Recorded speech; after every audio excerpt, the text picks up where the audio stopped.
सबसे पहले मैं सलंबर के 3 बार विधायक रहे और विधानसभा में हमारे साथी।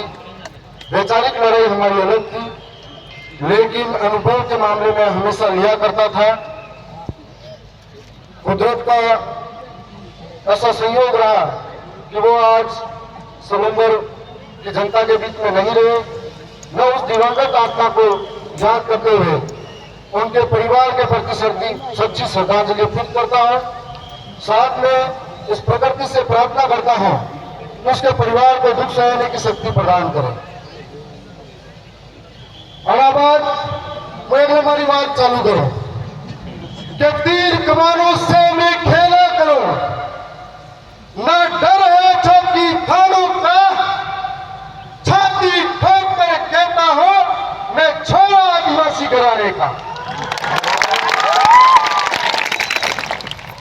आज इस सलंबर की सोनारा भील की धरती पर आसपास और दूर दराज से आए हुए तमाम गड्ढा कमेटी नेट कोटवाल भोपा खड़िया माता बहने आपको मैं नमन और जोहार करता हूं।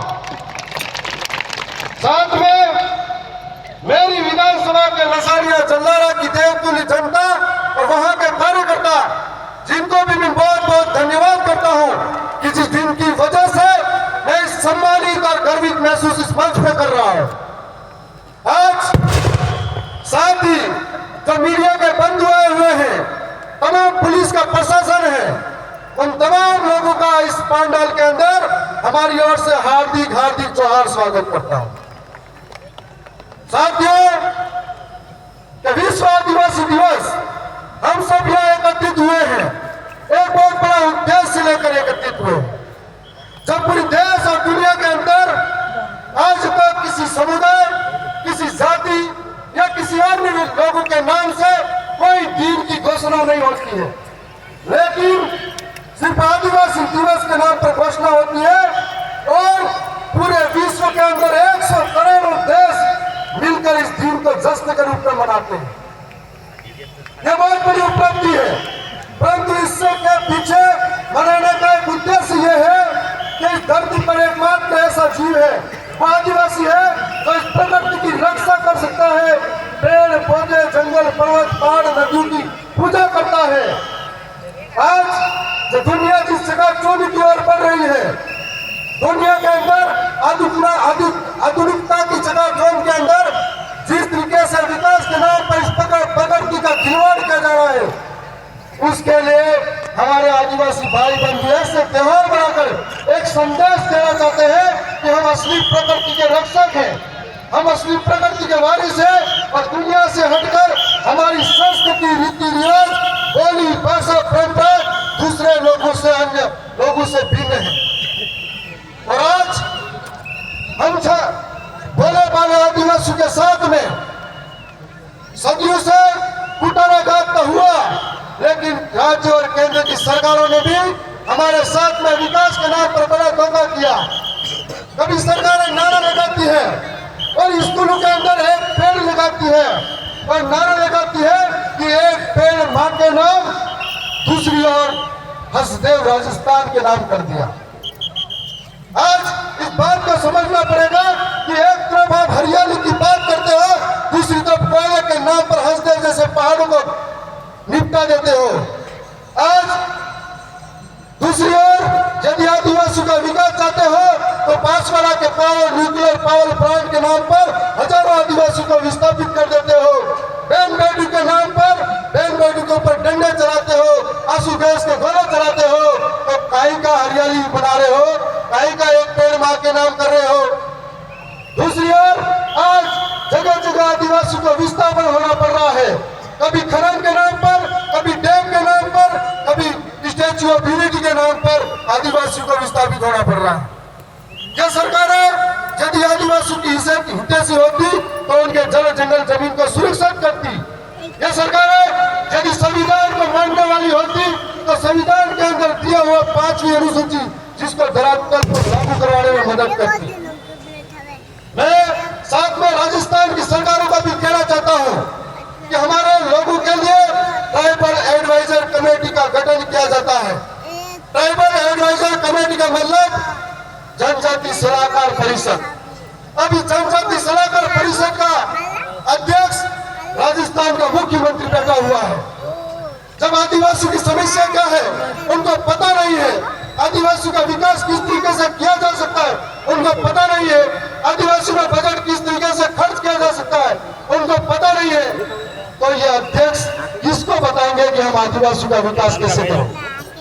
इसलिए राजस्थान की सरकार यदि आदिवासी का भला चाहती है तो माननीय मुख्यमंत्री बंजरलाल शर्मा इस 83 पर अपना अधिकार छोड़ दे, आप मुख्यमंत्री बनकर रहे हैं। इसलिए इस सरकारों ने हमारे साथ दूसरा और गंभीर घोटाला ये किया कि आज टीएससी के साथ में जो ट्राइबल एडवाइजर कमेटी बनी हुई है, इसके अंदर हम 3 लोग जीत कर जाते हैं, आजपुर से, दरियाबाद से, भागीदोड़ा से, तीनों ही आदिवासी के वोट बैंक से जीतते हैं, लेकिन इस कमेटी में हमको शामिल नहीं किया जाता है। ये बहुत बड़ा अन्याय जनता की भावना के साथ किया जाता है। आज इस बात को हम लोग सरकारों को चैलेंज करना चाहते हैं। मैंने विधानसभा के अंदर बिल प्रदेश की बात रखी थी, विधानसभा के अंदर जब बिल प्रदेश की बात रख रहा था तब यहाँ पर जो पीएडी के मंत्री बने हुए बाबूलाल जी खिलाड़ी, उन्होंने ये कहा था कि हम आपकी मांग को आगे नहीं भेजेंगे। तो उनको बताना चाहता हूँ कि मंत्री जी आपसे पहले उसी कुर्सी पर प्रतापगढ़ से नंदलाल जी मीणा बैठे थे, उन्होंने बिल प्रदेश की मांग करी थी, वो भी आपकी पार्टी से थे। मैं ये बताना चाहता हूँ कि मध्य प्रदेश के अंदर कांतिलाल भूरिया जी थे, वो भी जनजाति मंत्री और आपकी पार्टी के थे, तो उन्होंने भी उस पार्टी की तरफ से बिल प्रदेश की मांग करी थी। आज बिल प्रदेश की मांग हमारे पूर्वों की मांग है और आप जैसे लोगों का साथ सहयोग रहा, विश्वास रहा, तो आपकी ताकत ही मेरी ताकत है। 125 पर भी भारी पड़ूंगा, ये वादा आपसे करता हूं। जब भी बात आई समुदाय हित की, जब भी बात आई हमारे क्षेत्र के विकास की, तो हमेशा मुखरता से वह आवाज आपके लिए रखूंगा।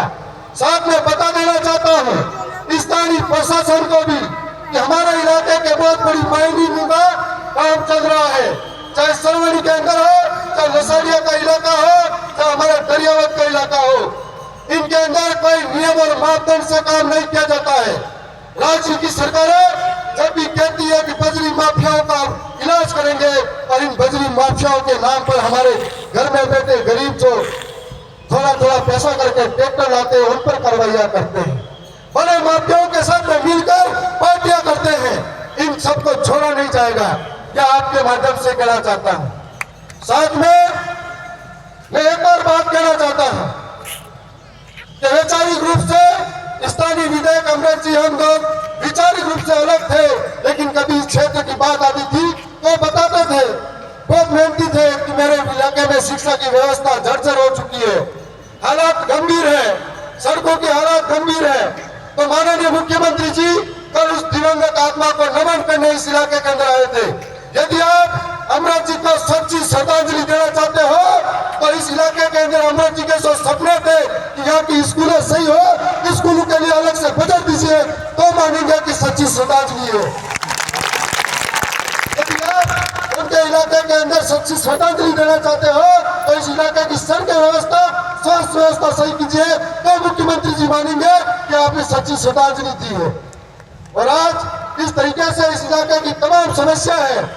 मैं चुनाव जीता, उसके बाद से हर रोज 2 स्कूलों के फोन आते हैं कि हमारी छत कभी भी किसी बच्चे के ऊपर गिर सकती है। यह हालात दोनों ही पार्टियों ने बनाए, वोट बैंक के लिए इन आदिवासी को इकट्ठा किया, वोट बैंक के लिए इनको इस्तेमाल किया, लेकिन इस इलाके के अंदर विकास की ओर ध्यान नहीं दिया गया। इसलिए आप तमाम साथियों की ओर से यही कहना चाहता हूँ कि आज हम लोग एक बार प्रण लेके जाए कि जिस उद्देश्य के साथ में यहाँ इकट्ठा होकर आए हैं, यहाँ से प्रण लेके जाए। मैं ज्यादा समय नहीं लूंगा कि हमारे बहुत सारे नौजवान रोजगार की तलाश में बाहर काम करने जाते हैं और रोजगार की तलाश में बाहर जाने वाले साथियों से जब घर आते हैं तो कभी छोटी मोटी लापरवाही होती तो उसका भुगतान परिवार को करना पड़ता है। इसलिए दूसरी ओर नौजवान जो टीवी स्टार बने हुए, गैंग स्टार बने हुए नौजवान जो गलत रास्ते पर जा रहे हैं, उनको रोकना होगा और हम लोग ये प्रण ले कैसे हमारे समाज और परिवार में जो नौजवान गलत जाते हैं उनको नहीं जाने दें। साथ में मैं फिर से धन्यवाद विधानसभा की जनता और जनरल मसारिया के तमाम जो कार्यकर्ता आए हैं, सनोवर के जिन कार्यकर्ताओं ने सूरवीरता से चुनाव के अंदर हमारे लिए काम किया, पहली बार जीत कर आपके बीच में आया हूँ। मैं उन मेरे संघर्ष को भूल नहीं सकता। उन तमाम साथी को मैं याद करना चाहता हूँ और पुनः नमन जोहार जोहार करता हूँ।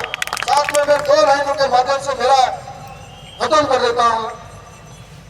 मुट्ठी में कुछ सपने लेकर भरकर जेबों में आशाएं, दिल में है अरमान यही कुछ कर जाए, कुछ कर जाए। सूरज सा तेज नहीं मुझ में, दीपक सा जलता देखोगे। सूरज सा तेज नहीं मुझ में, दीपक सा जलता देखोगे। अपनी हद रोशन करने से तुम मुझको कब तक रोकोगे, तुम मुझको कब तक रोकोगे। मैं उस माटी का वृक्ष नहीं जिसको नदियों ने छींचा है, बंजर माटी में पलकर मैंने जीवन से मट्टी खींचा है।